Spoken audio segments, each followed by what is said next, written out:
Welcome to the session 1 of Patanjali meditation for beginners, PM101. We will devote first 10 minutes to a brief practice of meditation. Last time we have discussed our 5 steps, which are same what we started with in session number 1. But last time we suggested after the step number 2, we can give a pause, treating our mind as and me as mother and child, and as if child has returned from the school, is too much eager to say something. So we can be a listener for a while, and then only we can expect the child to calm down. So is true with our mind as well. Some of you might have noticed, throughout the day we have a hyperactive mind. And when we begin to sit for meditation, sometimes you may feel that mind has too much to tell us. So there is no harm, because if you skip that part, then in the later steps when you want to be in meditation, certain thought waves are very likely to be coming in. So give some time. After step number 2, which is deep breathing, mind has already been channelized, focused into breathing. That is called pranayama. So when we are breathing deep, our mind is influencing that function of breathing, which otherwise is automated, non-voluntary force.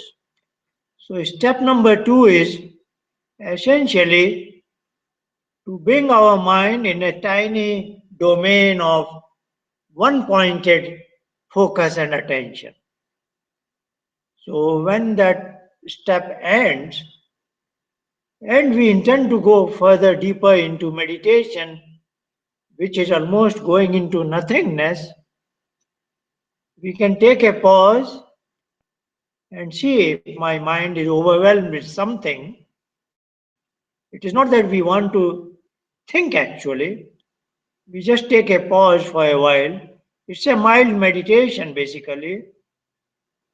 But if there is a thought wave, if mind wants to bring certain thoughts to our attention, we take note of it, and then that will help our mind, as if whatever it wanted to communicate to me, I have allowed it to happen.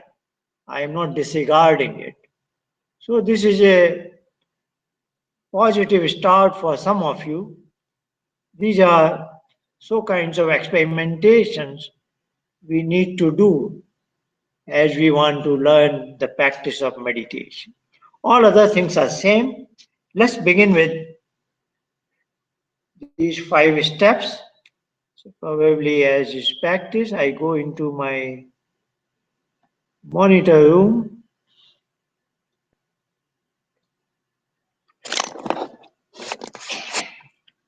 We just take away any stiffness from our major bone joints.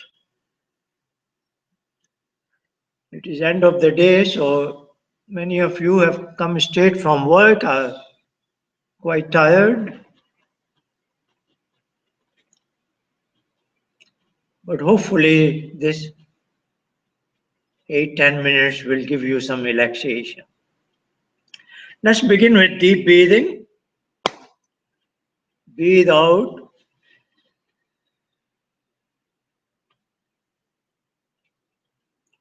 Breathe in.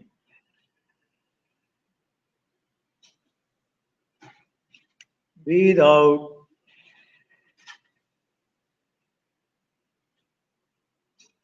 Breathe in.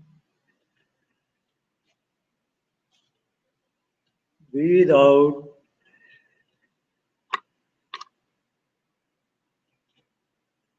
Breathe in. Out.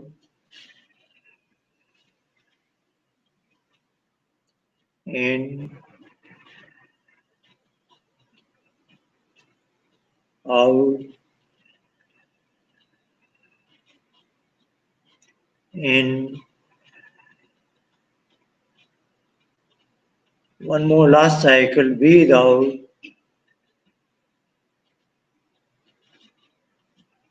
breathe in.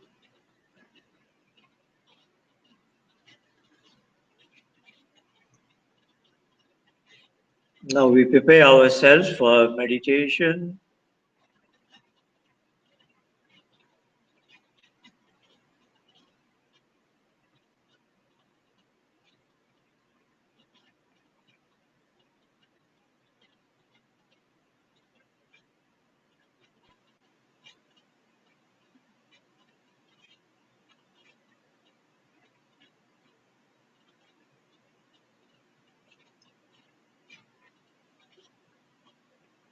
The next three steps are, first we will, step number 3, reciting the sound 5 times together.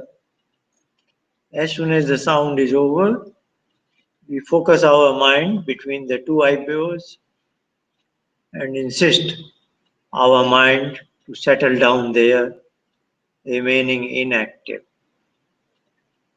Some moments later, we imagine we are watching in our forehead an infinite, endless sky.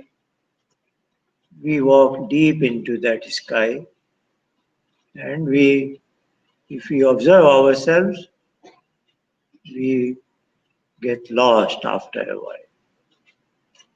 When we are lost into nothingness, we are in meditation. If a thought wave is likely to strike us, be watchful and again remind your mind with that sound. Oh. Let's recite it together 5 times. Oh.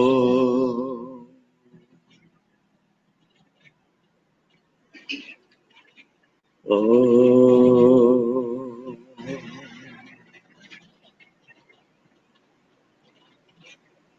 Oh.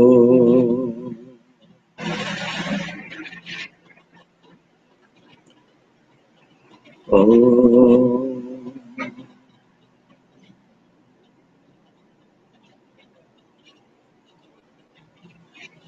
Oh.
We may gradually open our eyes.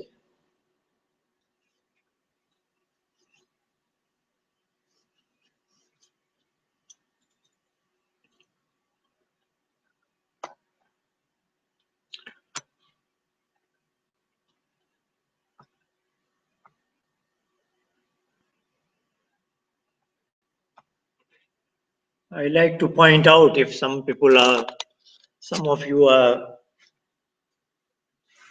following these topics in the book also, the e-book.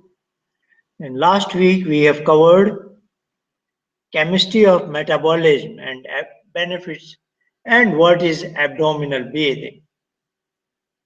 Trying to be away from deficient breathing. And what could be the ill effects of deficient breathing, which almost a large fraction of population is going through, knowingly or unknowingly. That was in chapter 2, some 4 to 5 pages, page 10 to 14. Today we will continue with that and mentioning some benefits of abdominal breathing. And that is chapter 2, page 15 to 19.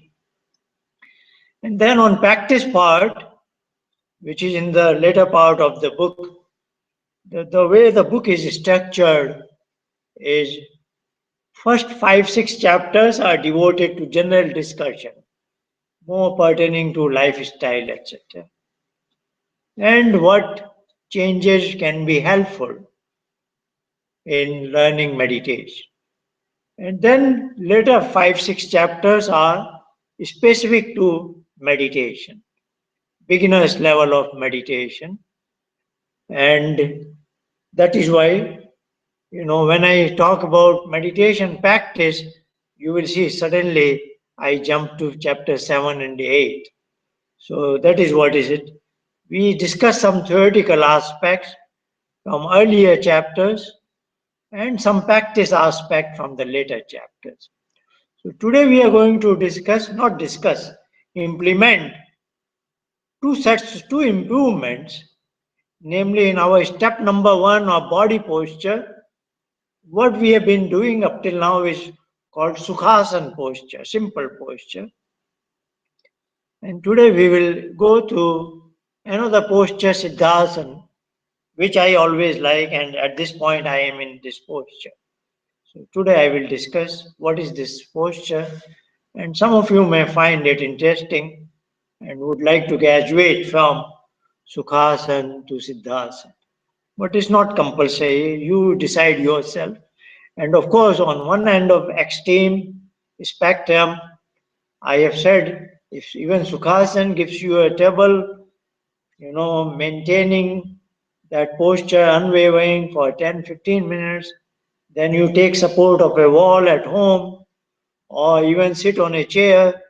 And when you take support of your wall, there's another possibility. You just let your 2 feet, be straight. That you don't have to fold them. And even if that is difficult, you sit on a dining chair. So I have given you all the options.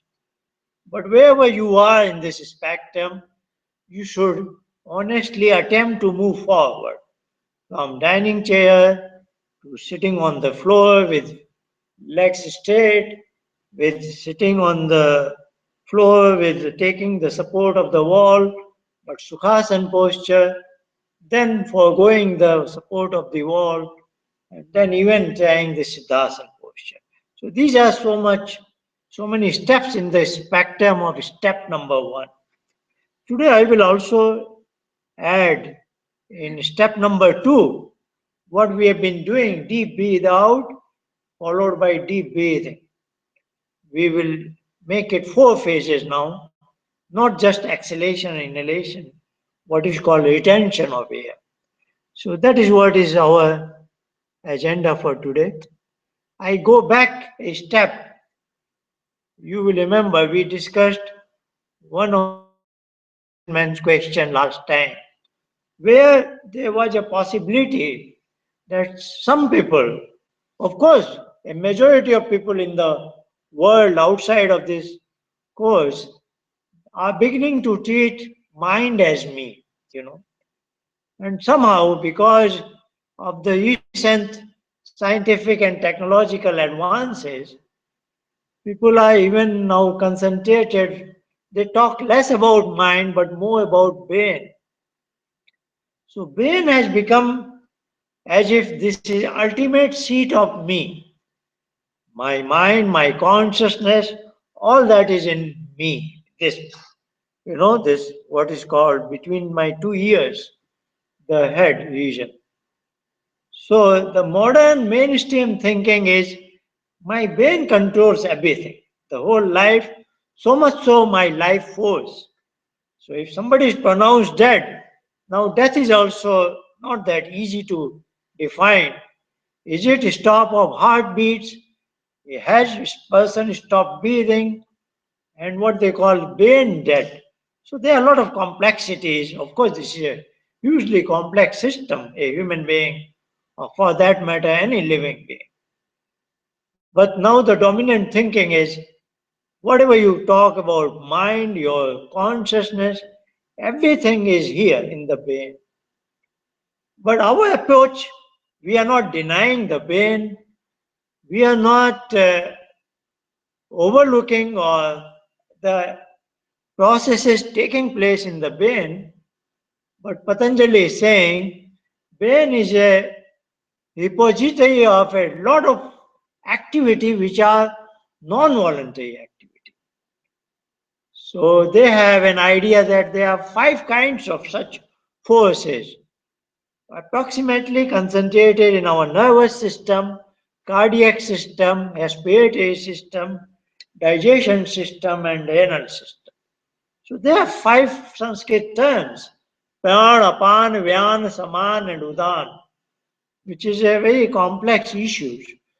What they are trying to say is the brain constitutes largely a number of complicated non-voluntary functions, which of course is very important for a neuroscientist to know. And those who are engaged in, brain stroke and all kinds of treatment, prevention, or whatever it is, they have to know about it. And even common man has to know something about it. But then there's Patanjali in particular wants to suggest to improve the quality of my day-to-day life, let's go to the mind that is hidden in my brain.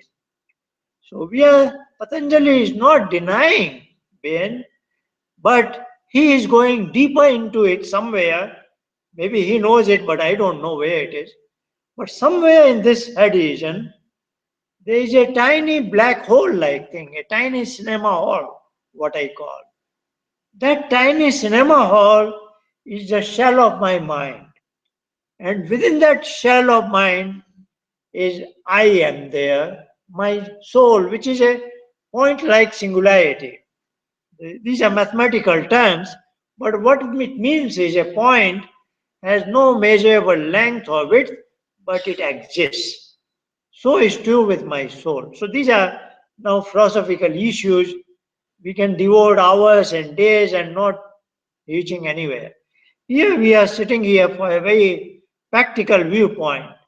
So that practical viewpoint is I want to learn meditation so that I am in harmony with my mind, and in day-to-day function, I and my mind get along in a harmonious manner. That will bring some improve the quality of my life, etc. And that is yet to be seen, you know. And then somebody may say, if you are not sure about mind and soul, that tiny cinema hall you are talking about, then why are you going after those ideas, funny ideas, imaginary ideas? We say that that is what Patanjali thinks, but he is not after teaching us mind and soul. He is teaching us meditation techniques. So, in particular, what is called Ashtanga Yoga, 8 steps of meditation, and these are the 5 steps we have borrowed. If we don't quite understand his framework of body, mind, and soul, then it will not be easy to understand his steps and to assimilate those steps in our meditation practice. So when we accept, we try to follow these steps. It is not that we are saying Patanjali's concept of body, mind, soul is the right one, and we are for that, and not that our brain as such is the seat of my conscience. We are not taking any side. We respect both the schools, and indeed, Patanjali school does not deny the modern school, and I don't think any sensible scientist also will say that no, there is no mind and soul. They will say we have not reached there. We are confined to the brain as of now. Hope we will know the intricacies of mind and soul one day. So nobody is fighting over anything. Everybody respects everybody else. But this nomenclature is very important for them. Coming back to that possibility that somebody may think mind as me, then there was a long question last week, and that question is not baseless. That is what most of many people think. Indeed, there is a famous French philosopher. I don't know exactly what was his original French statement, but its English translation is, I think, therefore I am.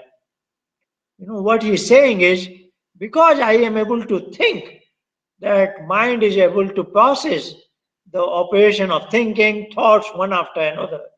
That means I exist. That is my I-ness, so to say. But in Patanjali's philosophy, it goes a step deeper. I am beyond what is thinking operation.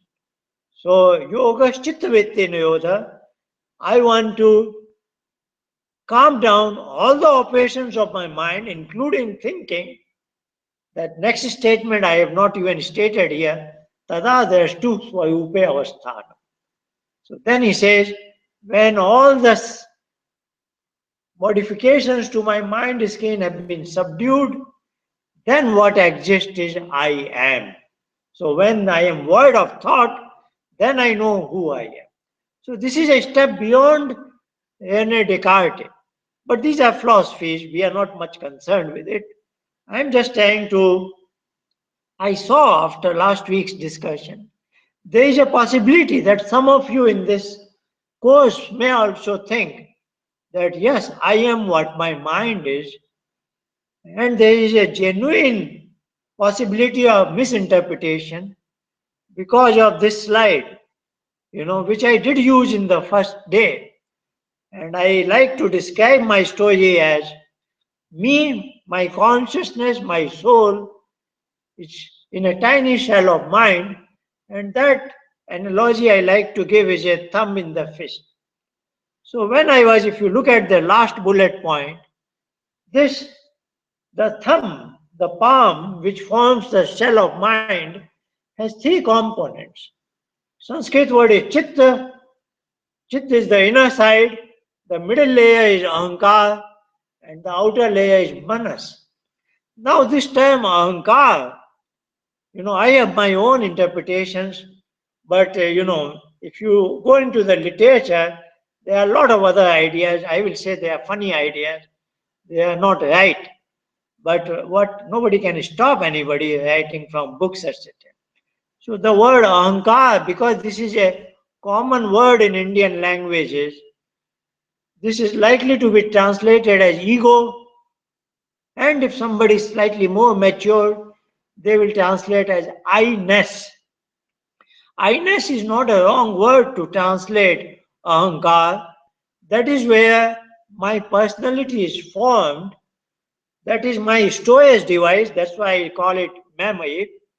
And what is stored there is all my tastes, what I like, my likings, dislikings, and all my ideas and opinions, etc.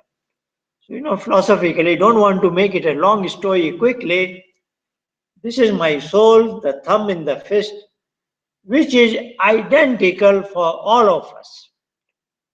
Though we look so different, and even animals, species, birds, all included, the soul is exactly same. That is called unmanifest, aparinami. It doesn't go through any change.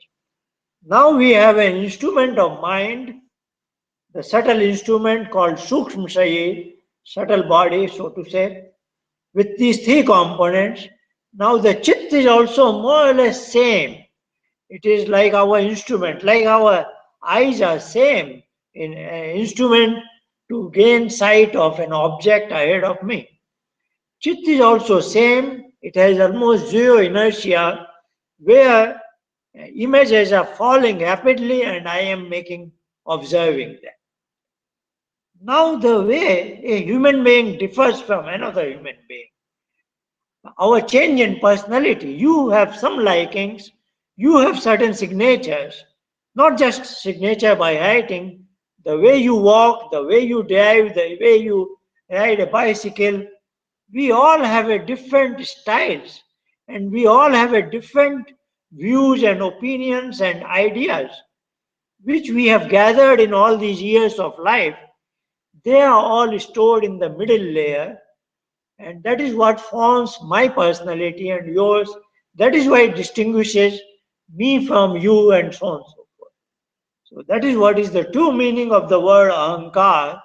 Aham kayoti iti ahankar. The whatever is stored in that layer makes my personality. That is why it is ahankar. But it is not that term which is used in day-to-day usage. Somebody has ahankar, we will say, because he is very egoist or has a false pride, etc. This is a technical term where my personality is formed, which I am forming myself. So that gives rise to an idea. Somebody may say, my I-ness is formed there, therefore that is I. But that is not a right statement. My I, me, is this soul. This is my instrument. Within this instrument, there are certain components, and in one component is residing. All that is my personality. But that personality, of course, in day to day language, that is what makes me me. But in truly philosophical sense, me, my consciousness, is this soul and not this mind.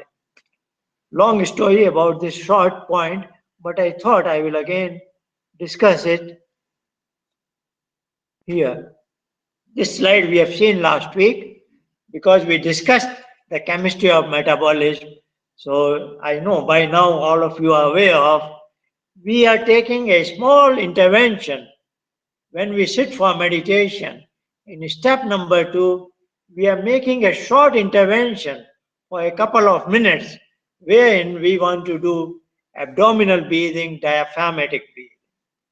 Of course, somebody may say, if I do it 2 minutes a day, whereas day is 24 hours, 2 minutes in 24 hours, what is the benefit am I getting? So yes, we discussed at length last time, even the chemistry of metabolism and all that. We noticed that a common man is not even aware of the fact that he is deficient in breathing. 50%, even there is a possibility of 85%. 1/7 of our breathing volume is being utilized by a number of millions of people. We are likely to improve on that if we are practicing meditation. But then one of you can ask me, if I do full breathing, complete breathing using my entire breathing volume by diaphragmatic breathing as we do in before as a precursor to meditation, but then 2 minutes of complete breathing, how does it reduce overall deficiency in oxygen supply to the system? Of course, it's a very valid question, but there is a very valid answer also, because when we do it for 2 minutes, we are just not focused for those 2 minutes. We are bringing an intervention to our breathing, automated breathing system. So treat it as a breathing exercise. And what are we expecting out of it? A few weeks of breathing, few months of meditation practice will make our normal breathing, which our system does in an automated manner, that will go deeper and deeper. Then, a few months from now, If you are a regular practitioner of meditation, I can say for somebody it may take few weeks, 6 weeks. For somebody it may take 6 months. For somebody maybe a year or so. But I guarantee your normal automated breathing, which you are doing as a non-voluntary function, that will gradually become deeper and deeper. So your breathing will not be as deficient as it was when you joined the course. By the time you have become a good meditation practitioner, your deficiency level, if to start with it was 50-60%, it will go down to 40-30% or much less. And that will show you the miracle of a lot of health, body oriented, body health wise issues, which is what we are discussing today. Of course, I didn't get time to say last time, but you know it. As our deficient breathing is diminished, we will produce more energy in the system and maybe out of less quantity of food. So that is really, and I can imagine some of you are now beginning to think that throughout your day you are more energetic, you are more alert, you are less yawning in the meetings, etc. So some of these things should become visible as we are proceeding in these days. So what do we expect? That's what I was saying. Why just 2 minutes of abdominal? It is not the question of 2 minutes in 24 hours. It is an intervention as a breathing exercise. Any exercise you do for a few minutes, like when you are learning driving, you are not practicing 5 hours a day. You are practicing 20, 30, 40 minutes a day. And in a few weeks, you became a proficient driver. Now you don't pay that much attention to the whole scenario around you. The way you paid on the first day of your driving, isn't it? On the first day you were taking driving lesson, you were fully absorbed in the function of driving. Now it is more or less automatic. So that's the way we want to learn deep breathing.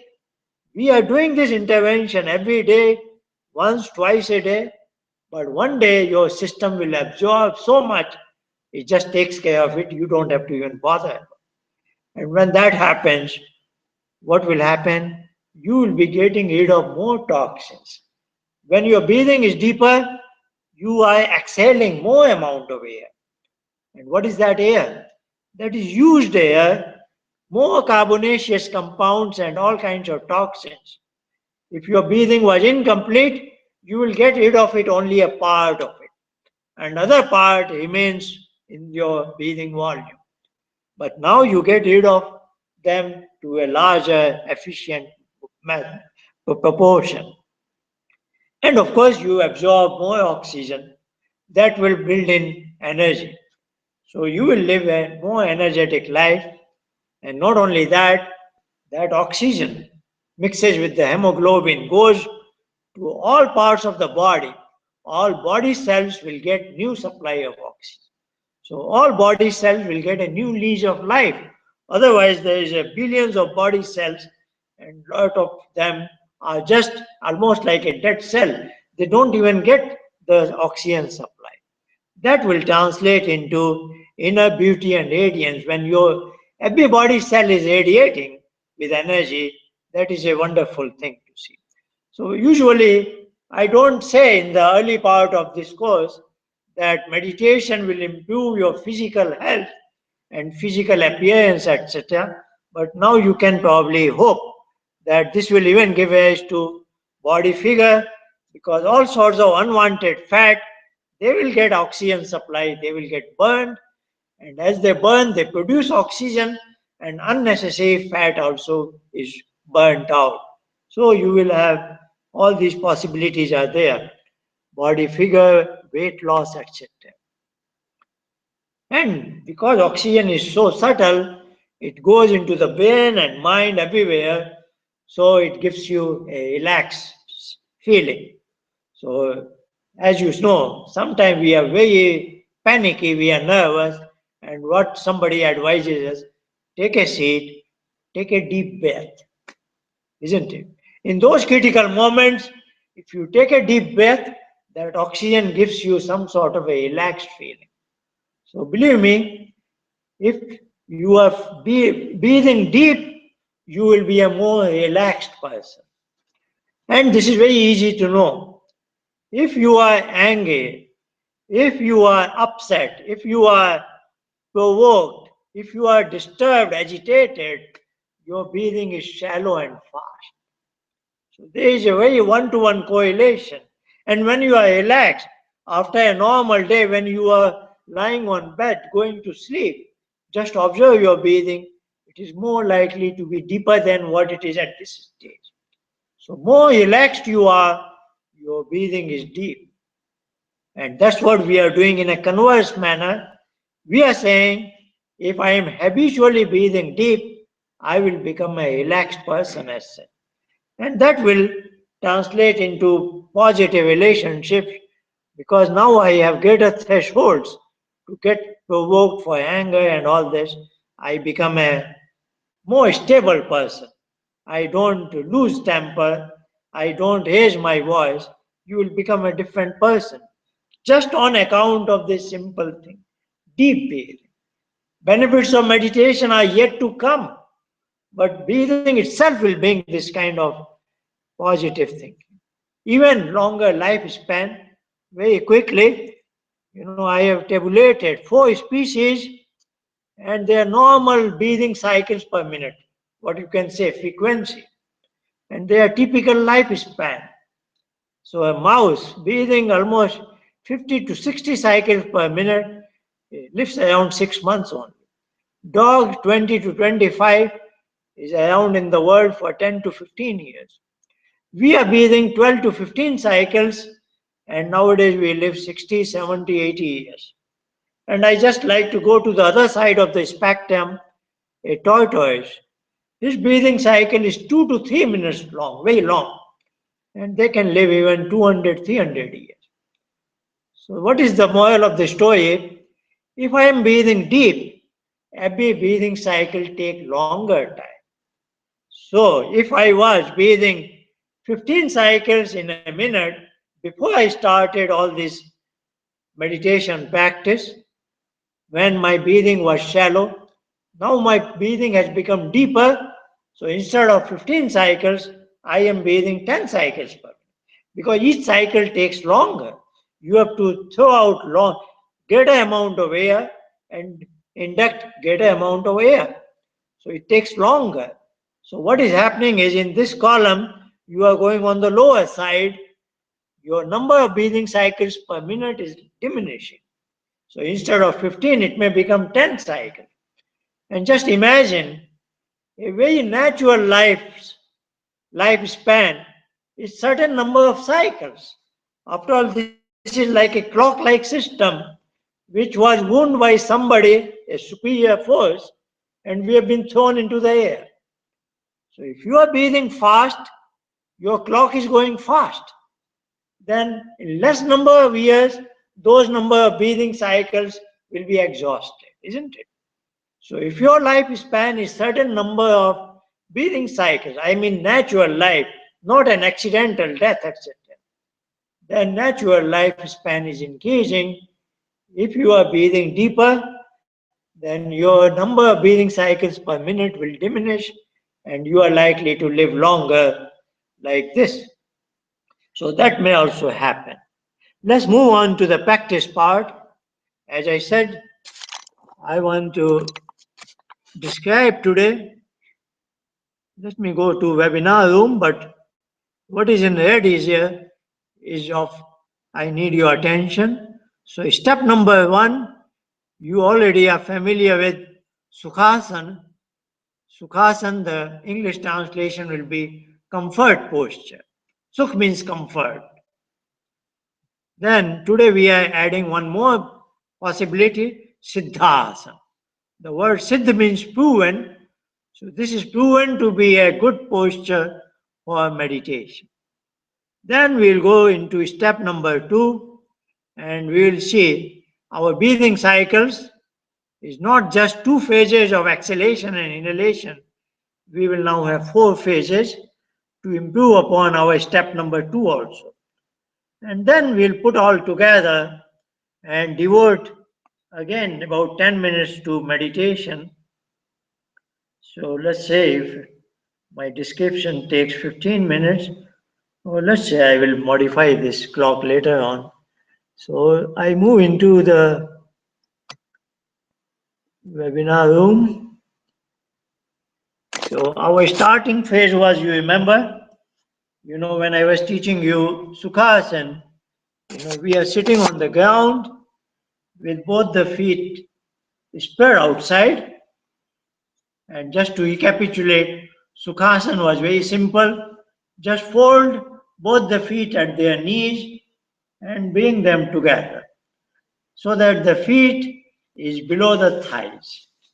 Just to give you the contrast, if the thighs are above if the feet are above the thighs, that is called Padmasana, lotus posture. In lotus posture, the feet are above the thighs. But I have not gone into lotus posture, so no need to go into that. So our Sukhasana was simple. Just fold your knees and bring your feet under the thighs. Very simple. And I gave you the freedom. Follow your instinct. Whether you bring left foot inward first or right foot, I left it to your instinct. Now, from the same starting position, we follow Siddhasana posture. Siddhasana, I will give you 4 steps. Step number 1, I am folding my left foot. In this image, it may appear as right foot, but it is my left foot. It is folded inward such that the heel is brought to the center line at the lowest point. In my case, just below my testicles. So it is not pressed hard there. It is just barely touching that sensitive spot. Just touching there. So this is step 1. My right foot is still spread out. But before I do my second step, I want you to observe on my left side, this is my thigh and this is my calf. So between thigh and calf, there is a valley going down. So please observe that valley, and that's it. Let's come to the step 2 now. Step 2, I am folding my right foot inward such that the lower part of the foot, this line, that gets tucked into the valley on the left side. It gets tucked into that. So that was step 2 now. If somebody is close to me, I don't know if it is visible, my left knee is comparatively close to the ground, right knee is above the ground, and that is the correction I will be making now. Please use your right hand, the palm facing you, and there is a valley on the right side, the similar valley between the thigh and the calf. Let this hand pass through that valley. I hold the biggest toe of my left foot and I gently bring it upward. So now the left toe of my biggest toe of my left foot is visible now. My colors are all dark colors, so it's slightly difficult. I wish I had different color today, but no problem. So, and in the process, my right knee is now touching the ground. Yeah, there is a good suggestion. I will review this process, removing all my socks so that this becomes a review as well. And coming back to the step 1, the left foot, the heel touching the center line, lowest spot, that is step 1. Within the step 1, observe there is a valley here. Step 2, bringing the right foot together, right foot, such that this line gets tucked into the valley. This was step number 2. Step number 3, my right palm goes through it, holds the biggest toe of the left foot and just brings it upward. Now you can see my left foot is slightly visible. And finally, the right foot, I again lock it here in this valley if it was slightly displaced. It may sound slightly complicated, but it's quite simple. It is just that I described it slightly lengthy manner. So this is my Siddhasana posture. Both the knees are touching the ground, and I can understand if somebody is with heavily built, it may be difficult for you to do it. But those who are slim will find it very easy. But I must say that if you have mastered this posture, you will be very find it very easy to progress in meditation, because this will allow you very comfortable sitting for very good length of time. Almost, I will say 1 hour, 2 hours, you can sit here without any problem. It's such a wonderful posture, and I always like to feel, who are those people who invented such things.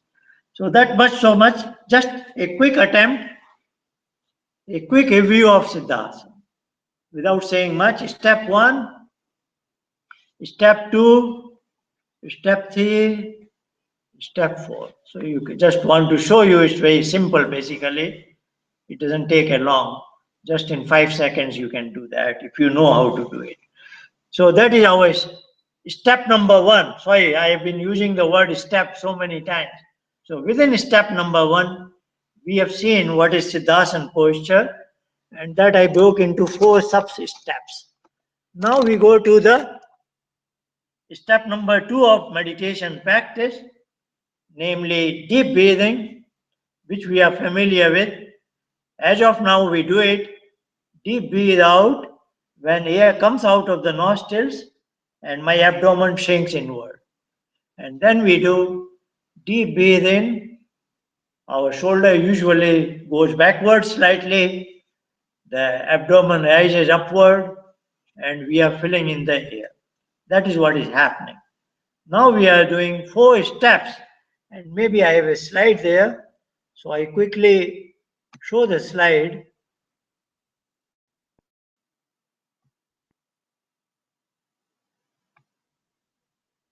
So this is a description of Siddhasana in words.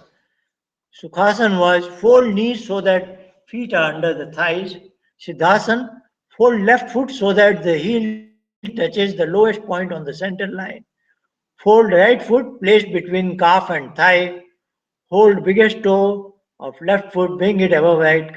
These are in language, and sometimes it is better to explain in a pictorial manner, in a visual aid, and that's what we have already done. Now the step number 2 of abdominal breathing, 4 phases in a cycle. So earlier it was only the black words, exhalation and inhalation. Now we do exhalation when we have thrown the air outside, and the second step is retention outside. So we hold it, we treat our system as airtight for some moments. During this step number 2, our system is airtight as if no air is allowed to go in or come out. We are already thrown out the air, so our breathing volume is empty. So we maintain that emptiness for some moments. There is no guideline for the duration. Everybody will have his or her own capacity. The guideline is you just retain the air outside, treat your system airtight until the point of discomfort. So when you have onset of discomfort, now you let the air come in, you go to inhalation. When you have filled in your volume in one deep, smooth inhalation, now again you retain the air inside. Again treat your system as airtight. Don't let air go out or in again. It is like a closed volume. And again, how long, what is the length of time? Until the onset of discomfort. You will begin to choke slightly. That's it. You don't want to overdo anything. So when you are feeling, I cannot retain inside any longer, you come back to this, the exhalation of the next breathing cycle. Slowly discharging, throwing out the air through the nostrils. And again, the breathing cycle number 2 will come. Step number 2. Again, after the full exhalation, you will be retention outside. There is another small suggestion. When you are in, by the way, those who know Sanskrit terms, this is called Bahya Kumbhak and this is called Abhyanta Kumbhak. Kumbh means a vessel. This is an imaginary vessel. You have filled the air in that vessel and your system is not doing any exchange of air. And this is Abhyanta Kumbhak, when your breathing volume itself is the vessel which you have filled in. So there is a suggestion, doing these two modes of Kumbhak mode, retention modes, your mind can be reciting that sound, not verbally, orally, simply mentally. Because next step is about that only. So we are training our mind. So when it is in Kumbhak mode, I don't want my mind to go here and there. I am again using that code word, training my mind, because I want it to remain focused on breathing and not go elsewhere. These are two these are two modifications. Let's quickly do this one cycle together. All of you seeing me?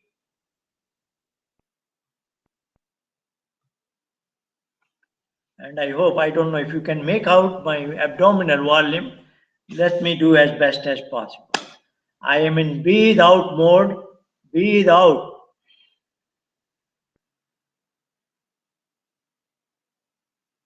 Now I am holding the air out.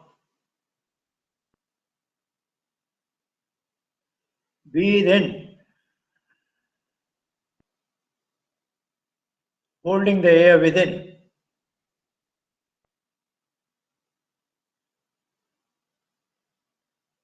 Breathe out. So this way, one cycle after another will go on. I haven't given any guideline of time duration, only at the onset of discomfort. But since we are doing together, we will be doing we will be following a time scale, which I hope works out for everybody. But at your home, you have your own timeline. But you will find it out. The retention inside is about 2 times longer than retention outside. That will happen automatically because you are reasonably comfortable situation when air is within you compared to when air is not within you but outside. So now we begin a few minutes of, again the time is has overtaken me. Let me devote about 54. So 9 minutes. I have probably one slide to show. So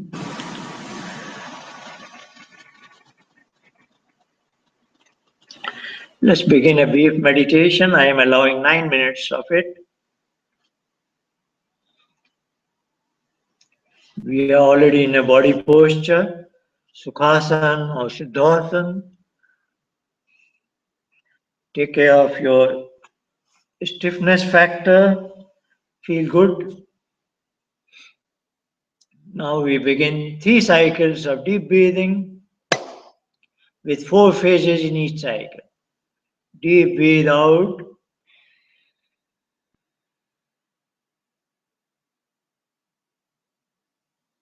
Hold the breath out. Deep breathe in.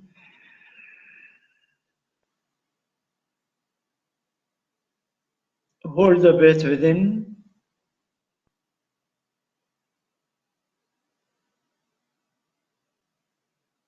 Breathe out.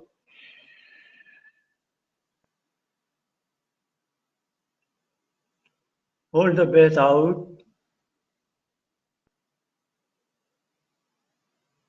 Breathe in.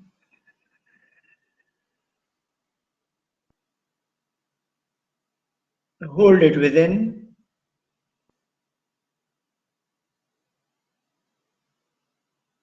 One more last cycle. Breathe out.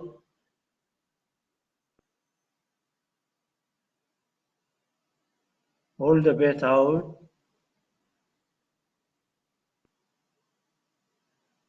Breathe in.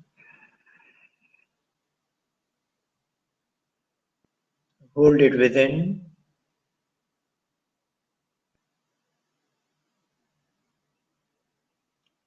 Now we let our body do the breathing in its automated manner.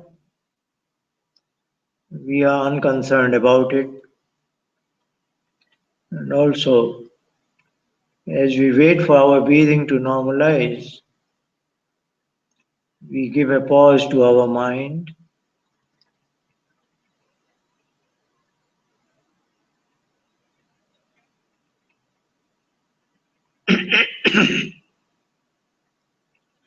Let's recite the sound together 5 times.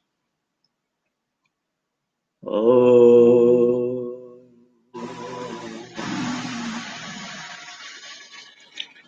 Oh. Oh.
We may gradually open our eyes.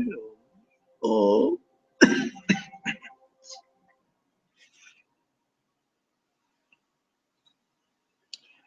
very quickly, I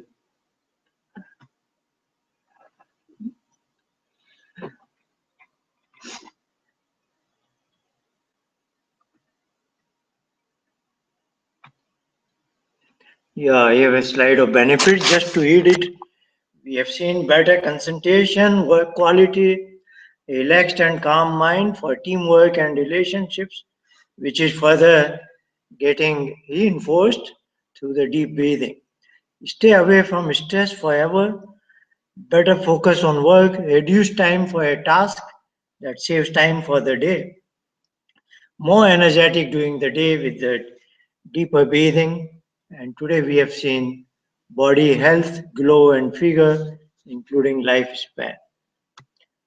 And I must emphasize, cannot emphasize more, daily practice of Patanjali meditation.